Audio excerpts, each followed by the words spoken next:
پہچاننے میں ہوتا ہے کہ مجھ سے کہاں غلطی ہو گئی، کس جگہ جا کے کمزوری میں نے دکھائی۔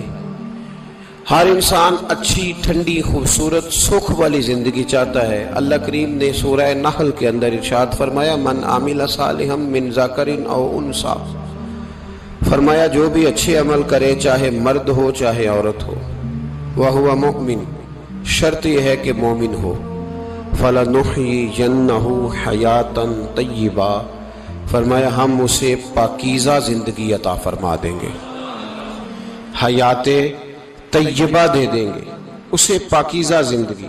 شرط کیا ہے؟ من عاملہ صالحا، نیک عمل کرے۔ کون سے عمل کرے؟ اٹھنا بیٹھنا، کھانا پینا، چلنا سونا جاگنا محتاط ہو اس کا، وہ نیکی کرے۔ قرآن پاک کے لفظوں کے حسن پر غور فرمائیے گا، فرمایا فَلَنُحْيِيَنَّهُ حَيَاتًا طَيِّبَةً، ہم ضرور اسے پاکیزہ زندگی عطا فرما دیں، صاف ستھری زندگی، معیاری زندگی، خوبصورت شب و روز، آئیڈیل زندگی جس کو لوگ کہیں گے، وہ والی زندگی اسے دیں گے۔ اور دوسرے مقام پر سورہ طٰہٰ کی آیت نمبر 124 میں فرمایا وَمَنْ أَعْرَضَ عَنْ ذِكْرِی، جو ہمارے ذکر سے منہ پھیرے گا، جو ہمارا کھا کے چہرہ کسی اور طرف کرے گا، جو چلے گا ہماری زمین پر لیکن توجہ کسی اور طرف ہوگی، آسمان کی چھت ہماری بنائی ہوئی لیکن اس کے خیالات کہیں اور ہوں گے، فَإِنَّ لَهُ مَعِيشَةً ضَنْكًا، فرمایا ہم اسے تنگ زندگانی عطا کر دیں گے، اس کی زندگی تنگ ہو جائے گی، اس کی معیشت تنگ ہو جائے گی۔ گناہ زندگی کو تنگ کر دیتے ہیں، نیکی زندگی میں آسانی پیدا کرتی ہے۔ آپ کو اگر زندگی میں سکون چاہیے ہو تو آپ کسی غریب کی خدمت کر کے دیکھیں، اللہ کتنا سکون عطا کرتا ہے۔ آپ بڑے پاورفل بھی ہیں، بڑے طاقتور بھی ہیں اور بڑے باوقار بھی ہیں، لیکن کسی کو گالی دے کے آپ کا دل کبھی ٹھنڈا نہیں ہوگا، تکلیف ہوگی، اس کے اندر آزمائش ہوگی۔ ڈاکٹر ریسرچ کرتے ہیں، ڈاکٹر وہ کہتے ہیں گناہ کرنے سے آدمی جسمانی طور پر کمزور ہوتا ہے، لیکن وہی عمل اگر وہ بطور نیکی کرتا ہے تو اللہ اس میں اسے قوت عطا فرماتا ہے، اسی عمل میں اللہ اسے قوت عطا کر دیتا ہے۔ میں صرف اشارہ دے رہا ہوں، اس بات کی تفصیل میں نہیں جانا چاہتا۔ میرے عزیز یہ یاد رکھیں کہ نیکی آپ کو سکون دے گی، نیکی آپ کو ٹھنڈا کرے۔ اللہ تبارک و تعالیٰ نے قوموں پہ عذاب نازل کیا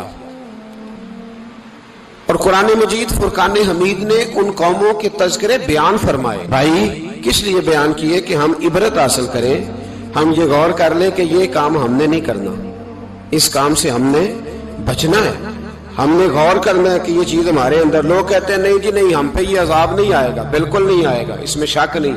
پر اللہ نے بیان کس لیے کیا تھا؟ بیان کیا قرآن مجید معاذ اللہ کسی ایسی چیز کا بیان کرتا ہے جس کی ضرورت نہ ہو؟ قرآن پاک نے ایک ایک حرف ایسا بیان کیا جس کی مسلمان کو ضرورت تھی۔ قوم نوح کا ذکر فرمایا قرآن پاک نے، حضرت نوح علیہ السلام کی قوم کو حضرت نوح علیہ السلام نے 1500 سال سمجھایا ہے۔ 15، کچھ لوگوں نے 950 سال لکھا ہے نا، اعلیٰ حضرت نے لکھا ہے 1500 سال عمر ہوئی حضرت نوح علیہ السلام کی۔ اللہ تعالیٰ بندے کو جلدی سزا نہیں دیتا، بلکہ قرآن مجید میں ایک جگہ رب کریم اس طرح بھی فرماتا ہے کہ جب بندے مجھے بھول جاتے ہیں تو میں ان کے لیے نعمتوں کے دروازے کھول دیتا ہوں۔ بندہ سمجھتا ہے کہ میں کچھ تو ہے نا کہ میرے اندر، کہ میں جدھر جاتا ہوں خیر ہی خیر ہو جاتی ہے، وہ سمجھتا ہے کہ میری عقل ہے، حالانکہ اللہ اسے ڈھیل دیتا ہے، اللہ اسے ڈھیل دیتا ہے۔ گناہوں کی سزا کے 3 طریقے ہیں۔ ایک ہے متنبہ کرنا، تنبیہ کرتا ہے اللہ، بندہ متنبہ ہو جاتا ہے، یہ اللہ کا بہت بڑا احسان ہوتا ہے۔ ایک ہوتا ہے مہلت دینا، اور ایک تیسرا ہوتا ہے اللہ خفیہ تدبیر کرتا ہے۔ تھوڑا سا سمجھیے گا، انسان پر کوئی آزمائش آئی، فوراً اس کی چھٹی اس نے کہا کہ وہ فلاں جگہ غلطی کی تھی تب ایسا ہوا ہے۔ ہوتا ہے نا کئی دفعہ آواز آتی ہے نا اندر سے، چلیں بول دیں کچھ نہیں ہوتا آپ کو، اللہ جانتا ہے یہاں کوئی کچھ نہیں کہے گا آپ کو، اور ہماری تو ویڈیو بھی نہیں گھومتی، یعنی خبر بھی نہیں ہو کہ کس نے ہاں کر دی کس نے نہ کر دی، آپ بغیر ٹینشن کے بات چیت کریں, آج کچھ نہیں ہوتا ہے انشاءاللہ تعالی. آتی ہے اندر سے آواز؟ میں آپ سے اس لیے ان چیزوں کی تصدیق کراتا ہوں کہ باقیوں کو بھی آتی ہے کہ نہیں, اس لیے تصدیق. کبھی کوئی کسی جگہ انسان پریشان ہوتا ہے تو محسوس کرتا ہے کہ وہاں مجھ سے ہوتا ہے نا جی, جس کو یہ نصیب ہو جائے بڑا خوش نصیب آدمی ہے. حضرت مولا علی فرماتے ہیں اگر تجھے دنیا میں سزا مل گئی تو بچ گیا ہے, سمجھ پھر اللہ کرم کرے گا, آخرت میں سزا نہیں دے گا. اور یہ یاد رکھ لے, وما اصابکم من مصیبت فبما کسبت ایدیکم ویعفو عن کثیر. اللہ فرماتا ہے دنیا میں تجھے جو بھی تکلیف پہنچتی ہے وہ تیرے ہاتھوں کے کرتوتوں کی وجہ سے پہنچتی ہے. ویعفو عن کثیر, فرمایا کثیر گناہ تو میں ویسے ہی معاف کر دیتا ہوں. یہ جو تیری زندگی میں دکھ ہے نا, یہ بھی میری قلیل سزائیں ہیں. یہ کثیر پر سزا, یہ قلیل ہے قلیل. یہ جو تمہاری زندگی میں تکلیفیں, انسان کو سزا ملتی. حضرت فضیل بن عیاض رحمت اللہ تعالی علیہ گھوڑے پہ بیٹھے تھے, گھوڑا شرارت کرنے لگ گیا, اچھلنے لگ گیا, کودنے لگ گیا. تو حضرت فضیل بن عیاض نیچے اترے, ایک کونے میں جا کے نماز کی نیت باندھ لی, 2 رکعت نماز پڑھی, پھر دیر تک استغفار پڑھتے رہے, روتے رہے, دعا کرتے رہے. واپس آئے, خادم عرض کرنے لگے حضور سمجھ نہیں آئی, گھوڑے نے تھوڑی سی شرارت کی, وہ بدکا ہے, آپ نے اس کو چھوڑا ہے اور چھوڑ کر کے آپ نماز میں لگ گئے. تو حضرت فضیل بن عیاض فرمانے لگے جب بندہ اللہ کی نافرمانی کرتا ہے نا تو جو چیزیں اس کی فرما بردار ہوتی ہیں وہ اس کی نافرمانی کرنے لگ جاتی. تو مجھے محسوس ہوا تھا کہ میں نے کہیں اللہ کی نافرمانی کی ہے, اس لیے ایسا ہوا ہے کہ میرے گھوڑے نے میری, تو میں توبہ کرنے لگا ہوں. اور اب دیکھتا ہوں بیٹھ کے بھلا کیا ہوتا ہے. میں نے سچی توبہ, حالانکہ مجھے یاد نہیں کہ میں کہاں بولا, پر کھری اور سچی توبہ کی. دوبارہ گھوڑے پہ بیٹھے تو گھوڑا بالکل صحیح ہو کے ساتھ چلنے لگ گیا. میرے بھائی جب یہ تنبیہ ہے اللہ کی طرف سے, یہ متنبہ کیا جاتا ہے کہ تو بعد آ جا. بہت ساری جگہوں پہ انسان کو وقتی طور پر اگر سزا مل جائے, نبی پاک علیہ السلام کی خدمت میں ایک صحابی آئے, بات مضبوط کر دوں, واقعہ سنایا ہے نا تو کچھ لوگ سمجھتے ہیں کہ یہ واقعہ ہے, تو میں ایک حدیث پاک امام بہقی کی لکھی ہوئی عرض کرتا ہوں. نبی پاک علیہ السلام کے ایک صحابی آئے اور ان کا سر پھٹا ہوا تھا, خون بہ رہا تھا. سرکار نے فرمایا کیا ہوا؟ عرض کی حضور ایک عورت جا رہی تھی, میری نظر پڑی, ابھی نظر پڑی ہے کہ میرے آگے ستون آ گیا تو میرے سر پہ لگ گیا. نبی پاک صلی اللہ علیہ وسلم نے فرمایا تیرے لیے خوشخبری ہے, اگر دنیا میں تیری غلطی کی تجھے سزا ملی ہے تو پھر رب تجھے قیامت میں سزا نہیں دے گا. پھر اللہ قیامت میں سزا, بعض گناہ ایسے ہیں جن کی یہاں بھی سزا ملے گی اور وہاں بھی ملے, لیکن میرے بھائی پہلی بات یہ ہے کہ اللہ تعالیٰ اس غلطی کی یہی سزا دے لے اور دعا فرمائے اللہ تبارک و تعالیٰ یہاں بھی معافی عطا فرمائے, وہاں بھی معافی عطا فرمائے, اللہ درگزر ہی فرمائے. لیکن میرے بھائی ایک تو یہ سزا, ایک سزا یہ ہوتی ہے کہ انسان جب گناہ کرنے لگتا ہے تو اللہ نعمتوں کے دروازے کھولتا ہے, مہلت دیتا ہے. 500 سال تک فرعون کو مہلت دی. کتنے؟ یہاں جو 5 سال حکومت کر لیتا ہے وہ کہتا ہے سب سے قابل میں ہی ہوں, مجھے مہلت جو ملی ہوئی ہے. 500 سال مہلت دی اللہ تعالیٰ نے. اور فرعون کی قوم پر پتہ عذاب کس طرح کے آئے تھے؟ ٹڈیاں مسلط کر دی اللہ نے. یہ گھومتی نہیں چھوٹی سی, ہم اپنی زبان میں اس کو کچھ لوگ مختلف ناموں سے یاد کرتے ہیں, کوئی مکڑی کہتا ہے, کوئی کچھ کہتا ہے. مسلط کر دی, جاتی نہیں. ان پر بنی اسرائیل کے ان مقابل جو فرعون کی قوم تھی ان پر الزام اس طرح کا عذاب آیا کہ مینڈک مسلط کر دی اللہ تعالیٰ. برتن کھولتے تھے اندر مینڈک نکلتا تھا, دنیا کی ہر دوائی استعمال کرتے تھے لیکن مینڈک نکل آتا تھا. تھوڑا سا سمجھا کریں چیزوں کو. ہمارے رنگ نہیں زیادہ گورے کہ ہم پر عذاب نہیں آتا. کوئی بہت زیادہ اللہ تعالیٰ معاف فرمائے دولت نہیں جمع کرا بیٹھے شاہی خزانے میں کہ ہم سے پوچھا نہیں جائے گا. یہ مہلت ہے, مہلت کو مہلت سمجھو. پھر جب پکڑ آتی ہے نا اللہ کریم کی, میں نے دیکھا ہے کروڑوں روپیہ, 6 اولادیں. ایک شخص کے بچے باہر سے آ رہے تھے, وہ بندہ بیمار تھا, مجھے کہنے لگا حضرت جی دعا کریں میں ان کے آنے سے پہلے مر جاؤں ورنہ آ کے مجھے مار دیں گے. دعا کریں. اتنی بے سکونی, کروڑوں روپیہ پڑا ہے تو یہ عذاب نہیں؟ کوئی ضروری ہے کہ پتھر ہی برسیں گے تو سمجھ آئے گی؟ یہ جو سگا بیٹا بوڑھے باپ کے قریب سے گزر جاتا ہے، سلام نہیں لیتا، تو اس کو عذاب نہیں سمجھتے؟ یہ جو امت کی بیٹیاں، امت کی بچیاں، ہماری بچیاں ایک سال کے اندر 75,000 ہزار بچی ایک ڈویژن سے بھاگ کے شادی کر رہی ہے، اور ایک صوبے سے، تو اس کو آپ اللہ کا عذاب نہیں سمجھتے؟ یہ معمولی بات ہے؟ نہیں ہمارے رنگ ہو رہے ہیں، ہم بڑے سمارٹ ہیں۔ 1500 سال مہلت دی نوح علیہ السلام کی قوم کو۔ کتنے سال؟ بول کے بتائیے، بول کے دوبارہ بولیے۔ 1500 سال۔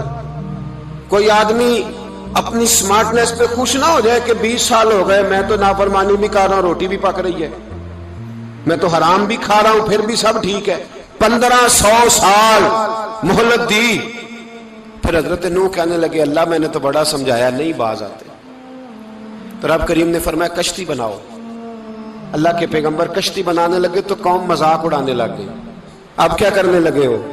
اب کشتی بنانے لگے ہو، خیر تو ہے، قوم مذاق اڑا رہی ہے حضرت نوح علیہ السلام کا۔ آپ نے کشتی بنائی، پانی کہاں سے نکلا؟ نہ بارشیں ہوئی، نہ سیلاب آئے، ایک تندور تھا، اس کے اندر سے پانی نکلنا شروع ہو گیا۔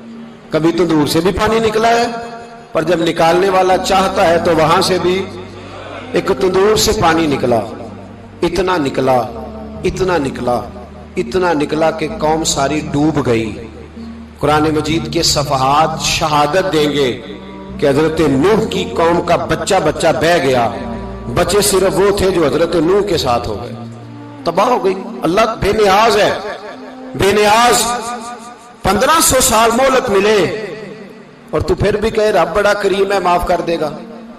1500 سال تجھے گنجائش دے اور تو کہے کوئی نہیں، بات معافی ملنی چاہیے ابھی بھی۔ میرے بھائی، حضرت صالح علیہ السلام کی قوم، حضرت صالح نے تبلیغ شروع کی تو کہنے لگے پہلے معجزہ دکھاؤ۔ جی آج تو نہیں لوگ معجزے مانگتے، آج بھی لوگ کرامتے اور معجزے، اللہ معاف کرے، جو چیزیں معجزہ تو ہو نہیں نہ سکتا، لیکن آج بھی لوگ، آپ یقین کریں، کہتے ہیں یہ بڑی نمازیں پڑھتا ہے تو پھر بخشا کیوں نہیں گیا، پھر کیوں نہیں منو سلوا کیوں نہیں اترا اس پر، پھر میں بھی اسی طرح ہی ہوں، کیا اس کے اندر خوبی آ گئی؟ مولوی بھی ویسے ہی ہے، صوفی بھی ویسے ہی ہے، لوگ مانگ نہیں رہے، لوگ دلیلیں مانگ نہیں رہے، ابھی بھی لوگ بحث نہیں کرتے، کیا فرق آ گیا جی؟ ویسے ہی ہیں سارے۔ اللہ تعالیٰ سے ڈرنا چاہیے، ہمیں سامنے والے کی طرف دیکھ کر صحیح ہونے کا حکم نہیں ہے، ہمیں اپنی اصلاح کا حکم ہے، اپنی طرف دیکھ کے اپنے آپ کو ٹھیک کرنے کا۔ الزام لگا کے گزر جانا، اس کا کوئی مطلب سنو اور یاد رکھو۔ حضرت صالح علیہ السلام سے کہنے لگے پہلے معجزہ دکھائیں، تو حضرت صالح علیہ السلام نے فرمایا اونٹ کہاں سے پیدا ہوتے ہیں؟ کہا اونٹنی کے بطن سے۔ فرمایا آؤ میں تمہیں پہاڑ کے اندر سے اونٹنی پیدا کر کے دکھاتا ہوں۔ کہاں سے؟ پہاڑ کے اندر سے۔ حضرت نوح ساتھ لے کے گئے تو پہاڑ کے اندر سے اونٹنی نکلی، اور اونٹنی بھی گابن تھی، اس کے پیٹ میں بچہ، اور اونٹنی اتنا دودھ دیتی تھی کہ ساری بستی دودھ پی جاتی تھی، پھر بھی دودھ بچ جایا کرتا تھا۔ لیکن حضرت نوح علیہ السلام نے فرمایا تم نے دیکھ تو لیا یہ اسے، یہ جتنا دودھ دے گی روٹی بھی اتنی کھائے گی، ایک دن تم سارے پانی پیو گے، ایک دن یہ سارا پانی پیا کرے گی، ایک دن تم سارے باقی جانوروں کو گھاس کھلاؤ گے، ایک دن یہ اونٹنی، اور اونٹنی کا نام کیا؟ ناقۃ اللہ، اللہ کی اونٹنی۔ کس کی اونٹنی؟ نام کیا ہے؟ اللہ کی، یہ اللہ کی اونٹنی ہے۔ تو حضرت نوح علیہ السلام کی اونٹنی، فرمایا اس کی بے ادبی نہ کرنا۔ باز نہیں آئے لوگ، باز نہیں آئے، کہنے لگا جی دودھ دینا تو ٹھیک ہے، پر یہ جو سارا پانی پی جاتی ہے نا یہ صحیح نہیں، یہ جو ساری گھاس کھا جاتی ہے یہ نہیں ٹھیک، دودھ دینا تو ٹھیک ہے پر یہ نہیں صحیح۔ آپ نے فرمایا اسے کچھ نہ کہنا، اللہ کی اونٹنی ہے۔ میں کہا کرتا ہوں ان لوگوں نے ناقۃ اللہ کی بے ادبی کی، حضرت نوح علیہ السلام کی اونٹنی کی ٹانگیں کاٹ دی، صالح علیہ السلام کی۔ اور دیکھو اللہ بڑا بے نیاز ہے، اگر پیدا کرنا جانتا ہے تو حفاظت کرنی نہیں جانتا، لیکن رب کریم نے فرمایا نہ کرنا۔ انہوں نے ان کے پیر کاٹ دیے، کانوں پہ چھریاں لگائیں، اونٹنی جب مر گئی اونٹنی، اللہ تبارک و تعالیٰ کی وہ اونٹنی جب مر گئی تو حضرت صالح علیہ السلام کی قوم پر رب کریم نے زلزلہ بھیجا. اذا زلزلت الارض زلزالہا، جب زلزلے آئیں گے اور جب ان کا زلزلہ آنا زلزلہ آتا ہے نا، کیا کرتی ہے قوم؟ لا الہ الا اللہ، لا الہ الا اللہ، کلمے جاری ہو جاتے. بلکہ ایک دفعہ ایسا بھی ہوا کہ مسجدوں میں اعلان ہونے لگے زلزلہ آ رہا ہے. جو فجر کے لیے نہیں اٹھے زلزلے کے لیے وہ بھی اٹھ گئے. جن کا دعویٰ ہے نا میری سویرے آنکھ نہیں کھلتی، ان کی لگی نہیں کتنے گھنٹے، بعد میں بھی نہیں لگی. ٹی وی پہ اعلان ہوتے رہے کوئی نہیں آ رہا، سو جاؤ چپ کر کے. لیکن آنکھ لگی. موت سے تو ڈرتا ہے، اللہ سے ڈرتا ہی نہیں. موت کا خوف ہے، رب کا نہیں. زلزلہ آیا، ساری قوم تباہ ہو گئی. بتاؤ اگر ناقت اللہ کی گستاخی ہو تو اللہ ناراض ہو جاتا ہے، اور اگر اولیاء اللہ کی ہو، اگر اولیاء اللہ کی ہو تو رب ناراض نہیں ہوتا. شرم نہیں آتی لوگوں کو داتا صاحب کی بے ادبی کرتے، شرم نہیں آتی لوگوں کو غوث اعظم کی گستاخی کرتے، حیا نہیں آتی جنہوں نے دین پھیلایا ان کی بے ادبی. میں درد سے کہتا ہوں، رو کے کہتا ہوں، اور اگر کلیجہ پھٹ سکے تو میں دکھاؤں زخم کتنے. ایک حج کے موقع پر ایک بابا جی، اس سال 4,80,000 روپے کا پرائیویٹ حج تھا، اور بابا جی کی کیفیت کمزور تھی، بیچارے بیمار تھے. اس کے باوجود وہ گئے. بوڑھے آدمی، جا کے بیٹھیے، بزرگ، اور کتنی مشکل ہے وہاں منا، مزدلفہ، عرفات، طواف زیارت، کتنا مشکل کام ہے طواف زیارت کرنا، طواف وداع کرنا. کس کٹھن سے حج کیا، بڑھاپے میں پیسے بھی لگائے. اور جب وہ روضہ رسول پہ گئے صلی اللہ، اور انہوں نے جا کے نبی پاک صلی اللہ علیہ وسلم کے روزے کی طرف منہ کر کے درود شریف پڑھا تو ایک ملا نے اٹھ کے کہہ دیا تو مشرک ہے. تو میری روح کانپی. میں نے کہا تجھے شرم نہیں آئی، حیا نہیں آئی؟ اس کی عمر دیکھ، کس بڑھاپے میں کہاں سے چلا، کہاں آیا. یہ مشرک ہوتا تو کسی مندر میں جاتا، یہ مشرک ہوتا تو کسی گرجے میں جاتا. یہ مشرک نہیں، یہ مومن ہے. اور یہ وہ والا مومن ہے جس کے سینے میں دل جب دھڑکتا ہے تو خالی دھڑکتا نہیں، ساتھ وہ محمد عربی پہ درود و سلام بھی پڑھتا ہے. شرم نہیں آتی لوگوں کو؟ اتنی بڑی گستاخی کرتے. جو روضہ رسول پہ آیا مشرک ہے. میں نے تو ایک مولوی کو صاف صاف کہا تھا، میں نے کہا اگر میں مشرک ہوں تو نکالو، مشرک کا داخلہ تو یہاں ویسے ہی منع ہے. شرم نہیں آتی؟ اپنی زبان کا ایک پاس کرو کچھ. اتنا ظلم، اتنی بڑی فرقہ واریت امت میں، اتنا امت کو تقسیم کرتے ہو، تمہیں شرم نہیں آتی؟ جہاں سے اتحاد کا پیغام دینا چاہیے وہاں سے تم لوگوں کو فرقے کا پیغام دیتے ہو، ایک مقصود فرقے کی تبلیغ کرتے ہو. خدا را، تو میں کہہ رہا ہوں ناقت اللہ کی بے ادبی پہ عذاب آتا ہے تو اولیاء اللہ کی بے ادبی میں نہیں آتا. داتا صاحب ساری زندگی کی تبلیغ کرتے رہے، ایک آدمی نے اٹھ کے کہہ دیا جناب وہ تو شرک کا اڈا ہے، تو رب کریم ناراض نہیں ہوتا ان باتوں سے؟ ہمیں خیال کرنا چاہیے، اللہ سے ڈرنا چاہیے. ان چیزوں سے عذاب آتا ہے اور آ رہا ہے. اللہ تعالی ہمیں محفوظ فرمائے. اللہ ہمیں اس سے، قوم لوط پہ بھی عذاب آیا. ہم جنس پرستی، مرد مردوں سے بدکاری کرتے ہیں. حضرت نوح نے سمجھایا کہ یہ کام درست فطرت کے خلاف ہے، یہ کام درست نہیں. جب انسان یہ کام کرتا ہے تو زمین اور آسمان کانپتے ہیں.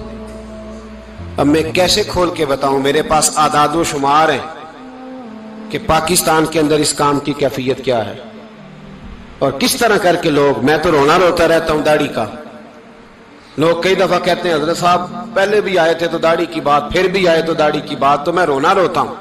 اس لیے روتا ہوں کہ جو کلین شیو نوجوان ہوتا ہے وہ امرد کے حکم میں ہے، اس پر وہی حکم لگتا ہے جو عورت پہ لگتا ہے. اس کے ساتھ مرد کا اٹھنا بیٹھنا اسی طرح ناجائز ہے جس طرح عورت کے ساتھ. حضرت جنید بغدادی رحمت اللہ تعالیٰ علیہ کے سامنے ایک شخص نے کہا وہ کتنا خوبصورت نوجوان جا رہا ہے، تو آپ فرمانے لگے تو حافظ قرآن نہیں؟ کہا ہاں. فرمانے لگے جا اپنے حفظ کی خیر بنا. وہ شخص کہتا ہے میں نے اس بغیر داڑھی والے کلین شیو نوجوان کو بری نظر سے دیکھا، مجھے قرآن پاک ہی بھول گیا، سارا قرآن پاک بھول گیا. اور کتنے سال میں دعائیں کرتا رہا، بیت اللہ کے طواف کرتا رہا، میں یاد بھی کرتا تو نہیں ہوتا. کیسے؟ اب تو ہمارا نعت کہاں بیوٹی پارلر سے ہو کے آتا ہے. ہم کسی اور کو کیا پیغام ہے؟ وہ پیغام، وہ نظام، وہ طریقہ کار جس کا حکم تھا شریعت میں. قوم لوط پر عذاب آیا. صحیح بیٹھتے ہوں گے بچے جو موٹر سائیکلوں پہ بیٹھتے ہیں. میں نے گجرانوالہ کی سڑکوں پہ بچوں کو، نوجوانوں کو جو تماشے کرتے سرے عام دیکھا ہے تو مجھے ڈر لگتا ہے. اور کوئی روکنے والا نہیں، شغل ہو رہا ہے، ہنس رہے ہیں، اور سامنے عورتیں بھی ہیں، سب ہو رہا ہے. کتنی تکلیف کی بات. حضرت نوح کی قوم یہ کام کرتی تھی، قرآن پاک نے بیان کیا ہے. حضرت نوح نے سمجھایا، فرمایا رب کریم نے تمہیں اپنی خواہش پوری کرنے کے لیے جائز طریقہ عطا فرمایا ہے. عورتوں سے نکاح کرو، اور اس نکاح کی برکت سے جو اللہ تمہیں اولاد دے گا اس کو اللہ تبارک و تعالیٰ تمہارے لیے باعث بخشش بھی فرمائے گا. لیکن جب قوم نہ مانی تو جو قوم میں لوط کا عمل کرے اس کا علاج قرآن نے بیان فرمایا کہ آسمان سے پتھر برسیں گے. پھر پتھر برسے اور جن کے بڑے بڑے اچھے دماغ تھے ان کے دماغ چکنا چور کر دیے گئے، تباہ کر دیے گئے. ان کے دماغ زمین پر بچھاڑ دیا گیا. اللہ مہلت دیتا ہے، لیکن اس کا مطلب یہ نہیں کہ انسان توبہ ہی نہ کرے. حضرت شعیب علیہ السلام کی قوم پر بھی عذاب آیا، اس لیے کہ بددیانتی کرتی تھی، ناپ تول میں کمی کرتی تھی. میں نے کہا تھا شب قدر کی رات کہ یہ کوئی تماشا ہے کہ شب رات آئی تو ساری رات روتے رہے، یا اللہ معاف کر دے، یا اللہ معاف کر دے، رو رو کے چیخے مار مار روئے. شب قدر آئی تو پھر چیخے ماری، ساری رات روئے. تو جس بندے کا پروگرام ہی نہیں سویرے بدلنے کا، دکان پہ بیٹھ کے پھر وہی ناپ تول میں کمی، پھر وہ اللہ تعالیٰ معاف کرے.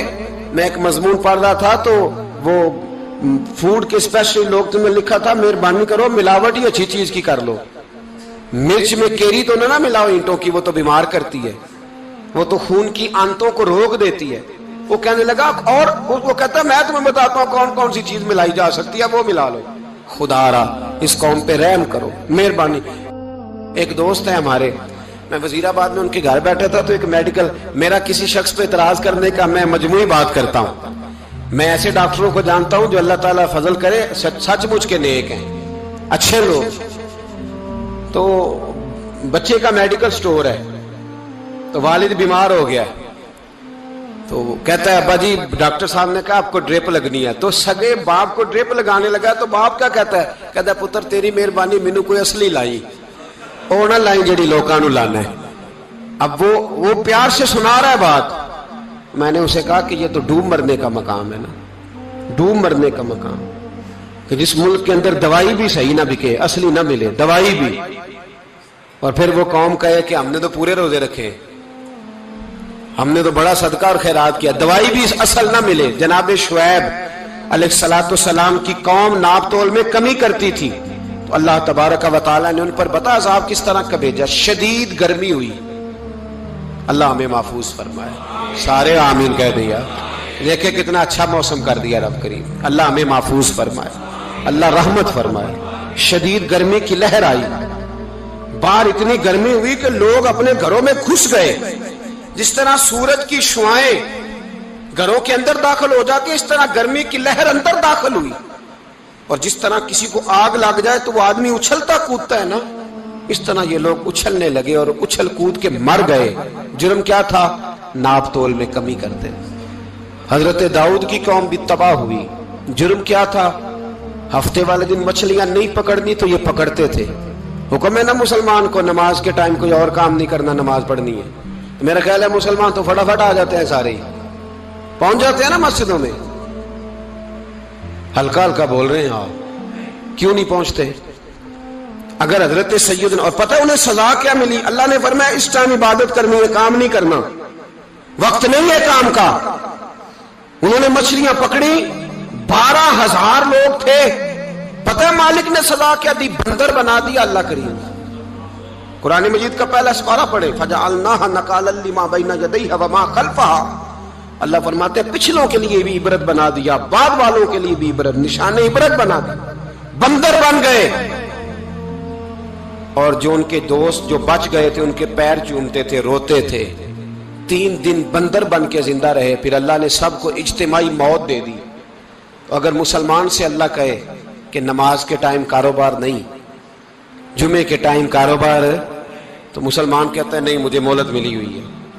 یہ تو اس وقت پتہ چلتا ہے نا جب بچے ڈیوٹی لگاتے ہاں ہاں ہاں عذاب آتا ہے، اس وقت پتا چلتا ہے، میں نے دیکھا یہ منظر، اس وقت پتا چلتا ہے جب بچے کسی ملازم 6000 کی ڈیوٹی لگاتے، کہتے ہیں ابے کا دھیان رکھنا، ہم دکان پہ بیٹھنے لگے.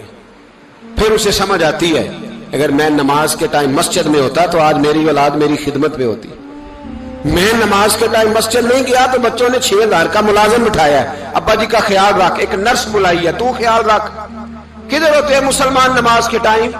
ایک عیسائی نے اعتراض کیا ہے، سنیں، وہ کہتا ہے مجھے لگتا ہے مسلمانوں کے 3 خدا ہیں. مسلمان اڑ گیا، کہنے لگا نہیں ہمارا تو ایک ہے. کہا نہیں 3 ہے. معاذ اللہ استغفر اللہ، ہمارا ایک ہے. کہنے لگا نہیں میں ثابت کرتا ہوں، ایک تمہارا خدا 5 نمازوں کا ہے، ایک رمضان کا ہے، ایک عید کا ہے. لگتا ہے معاذ اللہ عید والا زیادہ تگڑا ہے، تم زیادہ آتے ہو. رمضان والا لگتا ہے اس سے کچھ کمزور ہے، تم تھوڑے آتے ہو. اور 5 نمازوں والا شاید سب سے کمزور ہے. بات عقل کی ہے کہ نہیں؟ اس نے اعتراض ٹھیک کیا. تو مسلمان کو چاہیے نا خیال کرے. ایک یہودی نے لکھا تھا، اس نے کہا تھا جس دن مسلمانوں کی تعداد فجر کی نماز میں اتنی ہو گئی جس دن جتنی جمعے میں ہوتی ہے، اس دن نہ کوئی یہودی سازش کرے گا نہ کوئی عیسائی تلوار نکالے گا. شرط یہ ہے کہ یہ اسی طرح فجر پڑھنے آئیں جس طرح جمعہ پڑھنے آتے ہیں. تو پھر کوئی شخص بھی ان کو کسی جگہ شکست دے سکتا تو ہمارے گناہ ہمیں پریشان کرتے ہیں. یہ جتنی آزمائشیں ہیں ان کے پس منظر میں گناہ ہیں. ہماری زندگی کے اندر جتنی تکلیفیں، ہماری پریشانیوں کا سبب ہم خود ہیں. بہت ساری جگہوں پہ ہم غلطی کرتے ہیں، اس کی ہمیں سزا ملتی. غلطی کی سزا. ایک نوجوان نے مجھے بڑی گہری بات سنائی، میرا قریبی تعلق تھا. کہنے لگا گھر میں بڑا مسئلہ ہے، بڑی پریشانی ہے، ماں اور بیوی کا ماحول اتنا سخت ہو گیا ہے کہ نمٹ نہیں سکتا. آپ یقین کریں میں نے ڈیٹیل سے ساری چیز کو سٹڈی کیا، میرے پاس اتنا وقت نہیں ہوتا، پھر بھی میں نے اس فیملی کو پورا پڑھا تو غلطی نوجوان کی نکلی. نہ اس پہ اماں اعتبار کرتی ہے نہ بیوی اعتبار کرتی ہے. اس نے جھوٹ بول بول کے اس طرح کی ماحول پیدا کر دیا ہے کہ کوئی اس پر اعتماد کرنے کو تیار ہے. اگر آپ ناراض نہ ہو تو ایک بات کروں، پتہ ہے گھر میں ماحول کب خراب ہوتا ہے؟ باہر والے ہماری تقریر سنتے ہیں، گھر والے ہمارا عمل دیکھتے ہیں. جب وہ دیکھتے ہیں نا کہ یہ کس طرح کا شخص ہے، اس کے رویے، اس کا کردار، اس کا لب و لہجہ کتنا برا ہے اور یہ کردار کا کتنا کمزور ہے. اعلیٰ حضرت فرمایا کرتے تھے نیک وہ ہوتا ہے جس کی تنہائی صاف ستھری ہوتی ہے. اس لیے ماحول بگڑ جاتا ہے. یہ جو ہم کہتے ہیں نا میرے سجن بڑے بنتے ہیں پھر ٹوٹ جاتے ہیں، کچھ لوگ ایسے ہوتے ہیں جو ان کے پاس جاتا ہے انہی کا ہو جاتا ہے. وہ کہیں اور کے قابل کیوں بھلا؟ اس لیے کہ ان کے کردار میں ٹھنڈک دیکھتا ہے، ان کے لب و لہجے میں مٹھاس دیکھتا ہے، اس شخص میں اتنی خوبصورتی دیکھتا ہے کہ اسی کا بن جاتا ہے. حضرت ابراہیم بن ادم کے پاس ایک نوجوان آیا، کہنے لگا میں گناہ کرنا چاہتا ہوں. فرمانے لگا بالکل کر، اللہ کا دیا ہوا رزق کھانا چھوڑ دے اور گناہ کر. کہنے لگا یہ نہیں ہو سکتا. فرمانے لگے چل پھر اس طرح کر، رب کی زمین پہ نہ رہ، کسی اور کی زمین پہ چلا جا. کہنے لگا یہ بھی نہیں ہو سکتا. فرمانے لگے چل اللہ کی چھت سے نکل جا. کہنے لگا یہ بھی نہیں ہو سکتا. تو آپ رو پڑے. فرمانے لگے پھر جناب اسرائیل جب آئیں تو ان سے کہنا مجھے 2-3 سال کی مہلت دے دے، پچھلی میری گناہوں میں گزر گئی، میں ذرا 3 سال عبادت کر لوں. تو وہ شخص بھی رونے لگا، کہنے لگا حضور وہ مہلت نہیں دیتے، وہ جب لینے آتے ہیں تو پھر لے کے اللہ تعالیٰ نے جب انسان بنانا چاہا نا تو جناب جبریل کو کہا مٹی لے کے آ زمین سے. حضرت جبریل نے مٹی پہ ہاتھ ڈالا تو باقی کی مٹی رونے لگ گئی، اسے جدا نہ کر. تو جناب جبریل چھوڑ کے چلے گئے. حضرت میکائیل کو بھیجا مٹی لا، مٹی پہ ہاتھ ڈالا تو باقی کی مٹی رونے لگ گئی، چھوڑ کے چلے گئے. جناب اسرائیل کو بھیجا، مٹی پہ ہاتھ ڈالا تو باقی کی رونے لگ گئی، چھوڑ کے نہ جاؤ. تو حضرت اسرائیل فرمانے لگے تیرا رونا دیکھو کہ رب کا حکم دیکھو. وہ لے گئے، جب پیش کی تو رب کریم نے فرمایا اسرائیل جان نکالنے کی ڈیوٹی بھی تیری، تو مٹی کو لے آنا، باقی مٹی روتی بھی رہے تو روتی رہے. جب میرا فیصلہ آ جائے تو پھر اس میں کوئی گنجائش، ہم کھاتے بھی اللہ کا ہیں، نافرمانی بھی اس کی کرتے، زمین پہ بھی اس کی چلتے ہیں، نافرمانی بھی اس کی کرتے، حکم کسی اور کا مانتے، چھت پہ رب کریم کی رہتے. اس طرح نظام نہیں چلتا. میرے بھائی یاد رکھ لو،